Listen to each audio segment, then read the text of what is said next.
Welcome back to Fatal Files. I'm Nathan Cole, and for this video, I'm breaking down the most unpredictable and insane road rage accidents ever recorded. From an accidental puddle splash that triggered a deadly motorcycle pack to a bizarre confrontation over a Chinese spy car that ended in the worst possible way.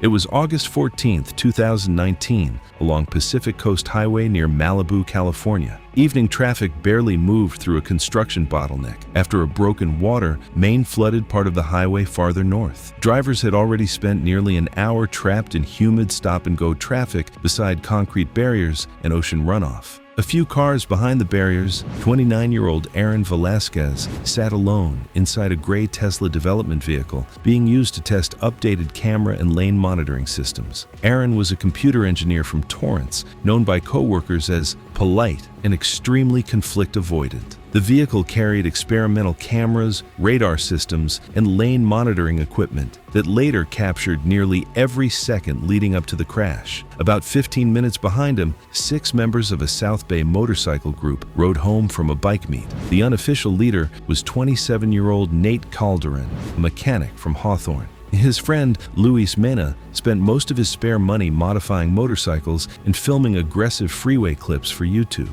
Many of the videos involved provoking drivers during lane-splitting confrontations, and that already sounds like the kind of thing eventually destined to end badly. As traffic began slowing near Coral Canyon Road, Aaron shifted slightly toward the shoulder to avoid a merging pickup truck. He never saw the standing puddle beside the construction barrier. The Tesla hit the water at roughly 50 miles per hour, sending muddy runoff directly across Nate and Luis. Witnesses later said Luis was yelling that the driver did it on purpose before all 6 motorcycles accelerated around the Tesla together. Drivers later told investigators the riders surrounded the Tesla almost immediately. 2 bikes blocked the left side, while another slowed directly in front of the bumper. One rider slapped the rear glass, while another revved his engine inches from Aaron's window, hard enough to trigger nearby car alarms. Aaron tried slowing down to let them pass, but the motorcycles stayed around him. Telemetry later showed his heart rate climbing sharply through the vehicle's seat sensors, and I think that detail alone says a lot about how panicked he already was inside that car. Then, everything escalated fast. One rider ripped off the side mirror, while Nate punched the driver's side window hard enough to crack the glass. Dispatch audio later confirmed Aaron called 911 while struggling to explain that riders were trying to force him off the road. Witnesses said the Tesla started drifting unevenly as motorcycles crowded every lane around it. Seconds later, Luis pulled directly in front of the Tesla and slammed on his brakes at freeway speed. The Tesla suddenly accelerated as Aaron tried to break out of the blockade. The electric motor responded instantly. The front bumper clipped Luis's rear tire at just over 60 miles per hour, folding the Yamaha sideways beneath the car before it flipped violently into traffic. Luis was thrown headfirst across the pavement and slid directly under the rear axle of a passing delivery truck. Witnesses later said his helmet tore off the moment the truck hit him.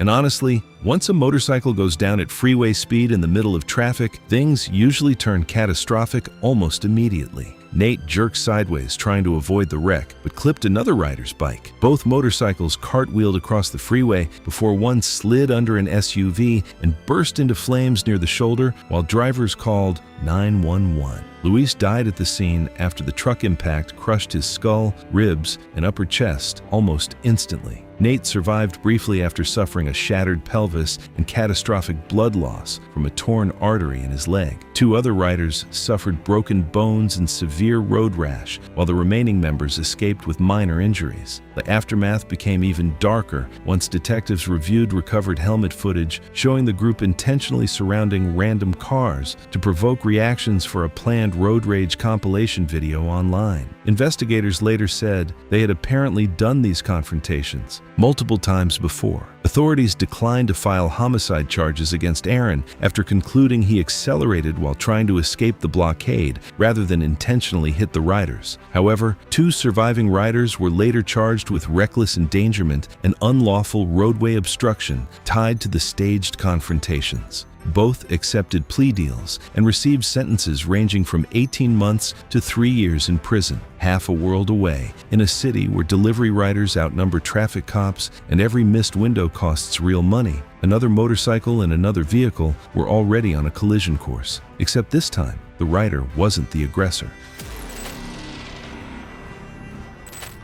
It was August 11th, 2017, along the National Highway in Metro Manila, Philippines. Friday traffic barely moved after heavy rain covered the roads with oil and muddy runoff. Delivery motorcycles squeezed between buses and jeepneys, while impatient drivers fought through intersections already clogged before nightfall. By that evening, 26-year-old Paulo Medina had already spent nearly 10 hours making food deliveries across eastern Metro Manila. He worked for multiple courier apps because the combined pay barely covered rent for the small apartment he shared with his younger brother in Pasig. After his father suffered a mild stroke earlier that year, Paulo started sending money home almost every week. Honestly, that part hits pretty hard, because you can already tell he wasn't riding around for fun anymore. Friends described him as constantly rushing, always chasing one more booking before finally ending a shift. In the delivery industry, speed quietly controls everything. Riders who miss too many delivery windows can lose priority bookings during busy hours. Paulo had already received 2 lateness warnings that week. His heavily used Honda Click had worn rear tires and a loose suspension fork, which for me already sounds risky enough during heavy rain around Ortigas. Around 7:20 p.m., Paulo accepted one final short-distance order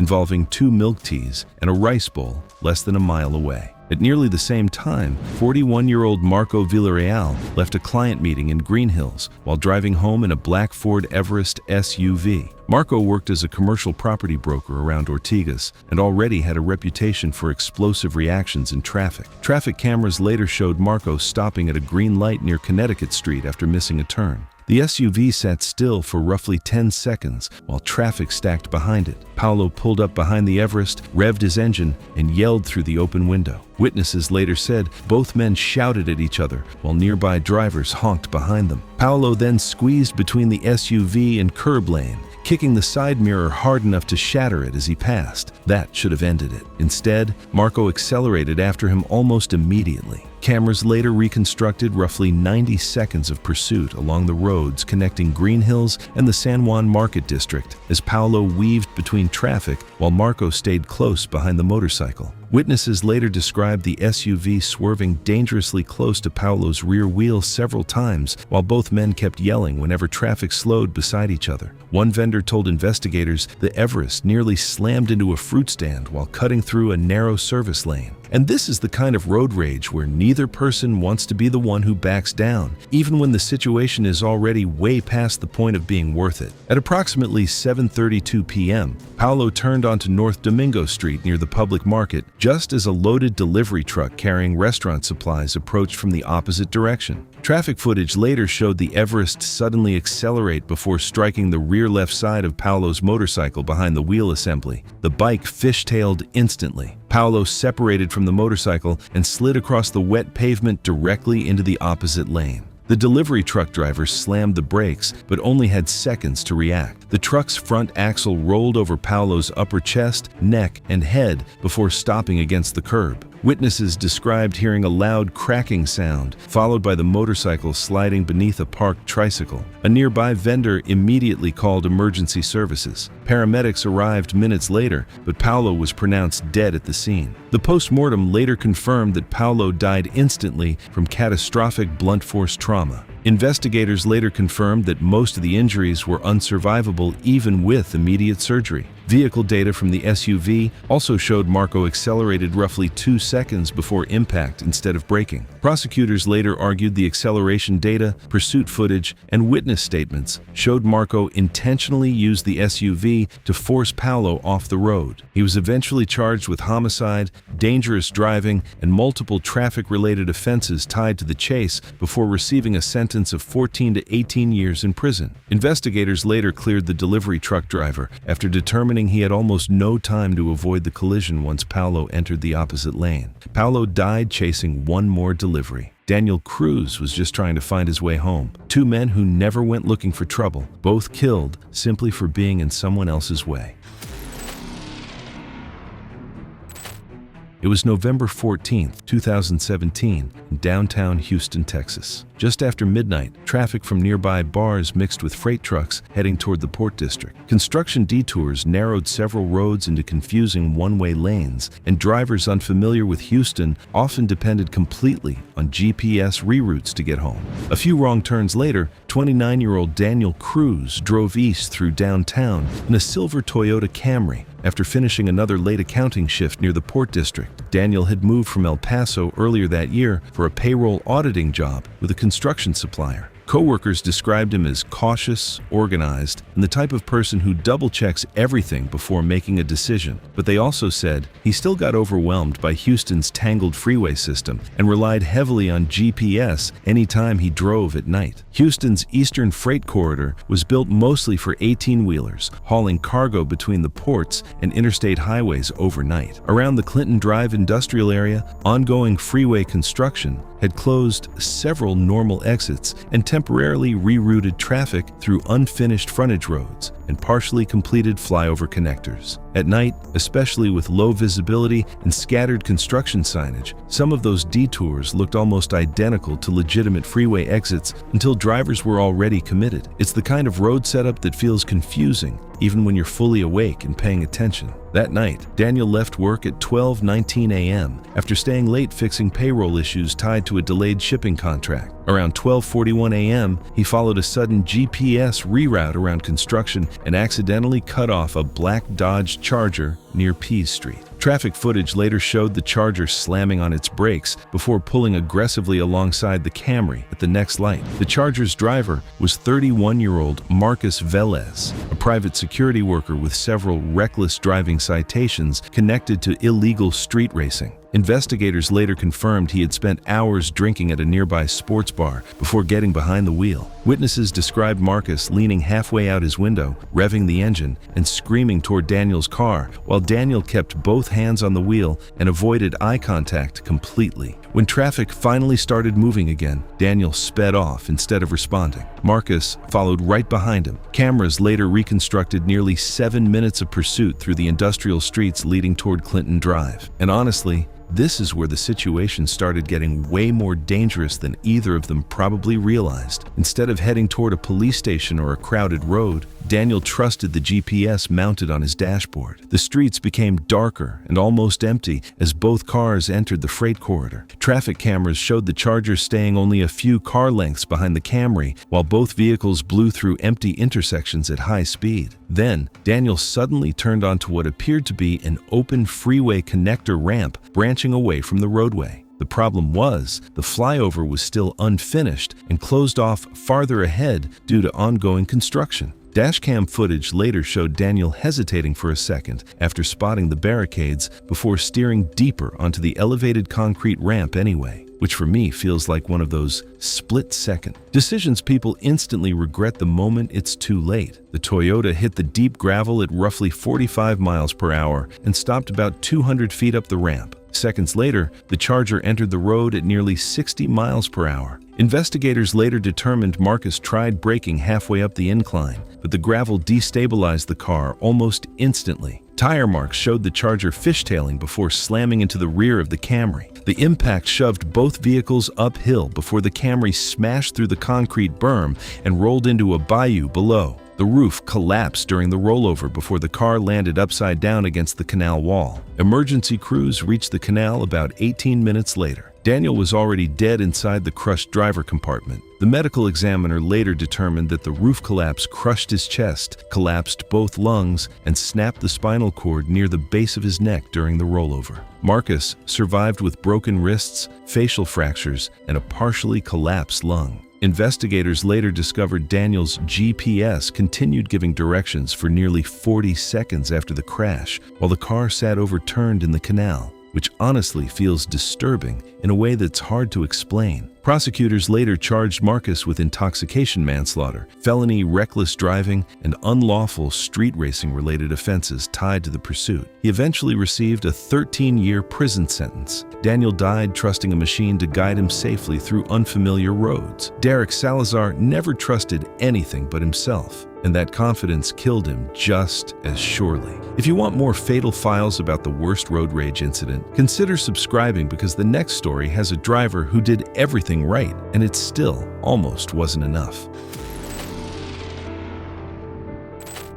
It was October 14, 2017, along Colorado State Highway 82 near Independence Pass outside Aspen, Colorado. Weekend traffic moved slowly through the mountain descent as tourists headed home before sunset. Temperatures had already dropped below freezing in shaded areas, and heavy trucks constantly braked through the steep downhill curves. A few miles above the pass, 29-year-old Derek Salazar drove his black Porsche Cayman S through traffic after finishing a real estate photography job near Twin Lakes. Derek photographed luxury cabins and mountain rentals across Colorado, and nearly all his extra money went into the Porsche. He constantly upgraded the suspension, brakes, and exhaust, then posted aggressive mountain driving videos online for a small audience obsessed with canyon runs and speed. Friends later described him as competitive about almost everything, especially driving. From the research I looked through, mountain descents like Independence Pass can absolutely destroy a vehicle's braking system if drivers are not careful. Sports cars usually handle those roads pretty well, but overloaded moving trucks deal with a completely different problem. Heavy trucks rely heavily on engine braking and lower gears to control speed downhill. If the driver rides the brakes too long, heat builds up fast until the brake fluid literally starts boiling inside the system. And once that happens, the brake pedal can suddenly feel almost useless within seconds. That same afternoon, 54-year-old Martin Greer drove a 26-foot moving truck for Alpine Frontier Moving, a small company already struggling financially after losing contracts earlier that year. Martin had spent nearly 20 years hauling equipment through mountain towns, and new roads like Independence Pass were risky for oversized commercial loads. Investigators later learned Martin knowingly took the route anyway to avoid the longer commercial truck detour and save fuel costs for the company. Investigators also determined the truck was overloaded by more than 4,000 pounds with appliances, furniture, hardwood flooring, and gym equipment packed into the trailer. As the descent continued, witnesses said 29-year-old Derek Salazar grew increasingly aggressive behind slower traffic. Dashcam footage later showed the Porsche weaving across the center line, looking for openings to pass. At one point, Derek accelerated directly toward the truck's rear bumper before braking hard at the last second, almost like he was trying to pressure Martin to move faster. Derek kept pushing a fully loaded truck on a steep mountain descent like it was just another sports car holding him up in traffic. Inside the truck, Martin had already started smelling overheated brakes through the vents. Engine data later showed he had been riding the brakes for miles instead of using lower gears downhill. Witnesses behind the truck also reported hearing metallic squealing around every curve. Near mile marker 47, traffic briefly cleared, approaching a blind bend overlooking a ravine. Derek crossed the double yellow lines, accelerated into the opposite lane, then swerved back directly in front of the truck and slammed on the brakes less than 2 car lengths ahead. Martin immediately stomped the brake pedal, but nothing happened. Investigators later confirmed catastrophic brake fade as the overloaded truck entered the curve at roughly 38 miles per hour. The truck slammed into the rear of the Porsche hard enough to crush the engine compartment instantly. The Cayman spun through the guardrail and tumbled nearly 300 feet into the ravine below before crashing roof first into boulders. Rescue crews reached the wreckage about 40 minutes later. Derek died at the scene from catastrophic blunt force trauma, while Martin survived with fractured ribs, a broken ankle, and a shattered wrist. The investigation took another turn afterward when witnesses initially believed Martin was trying to flee because the truck continued nearly a quarter-mile downhill before finally stopping near a gravel turnout. Investigators later confirmed he had actually been struggling to slow the overloaded truck after the brakes failed, but the suspicion still fueled backlash online. Prosecutors eventually charged Martin with reckless vehicular homicide, unsafe commercial operation, and multiple weight limit violations tied to the overloaded truck and unauthorized route. He later accepted a plea deal and received an 8-year prison sentence. Derek died underestimating something he couldn't see coming. In a parking garage in Irvine, a woman would make the same mistake, too focused on the threat she'd invented to notice the one directly behind her. It was October 14, 2017, outside a shopping plaza near Irvine Spectrum Center in Irvine, California. Weekend traffic filled the roads around the shopping district as families searched for parking and dinner reservations before sunset. Right before everything escalated, 34-year-old Kevin Luo drove through traffic in a metallic gray autonomous test vehicle operated by a small Southern California startup developing self-driving systems. Kevin worked remotely as a battery systems engineer and was known by friends as quiet and conflict avoidant. In 2017, roof-mounted LiDAR sensors and external cameras still looked unusual enough to attract attention almost everywhere the car went. Traffic around the shopping center was crawling that afternoon when Kevin stopped at a red light near the mall entrance around 5:42 p.m. Seconds later, a white Lexus SUV pulled up beside him. The driver was 58-year-old Denise Harrow, who ran a small online jewelry business in Newport Beach and already had a reputation for confronting strangers over cameras and surveillance systems. Witnesses later said Denise immediately noticed the Chinese lettering and roof sensors on Kevin's car. She rolled down her window and started accusing him of driving some kind of foreign surveillance vehicle, secretly recording people nearby. Kevin briefly tried explaining the sensors were part of the car's driver assistance system, but honestly, that only seemed to irritate her more. By the time the light turned green, she was yelling about foreign surveillance technology while continuing to film the vehicle through her open window. When traffic started moving again, Kevin pulled forward, hoping the confrontation would end there.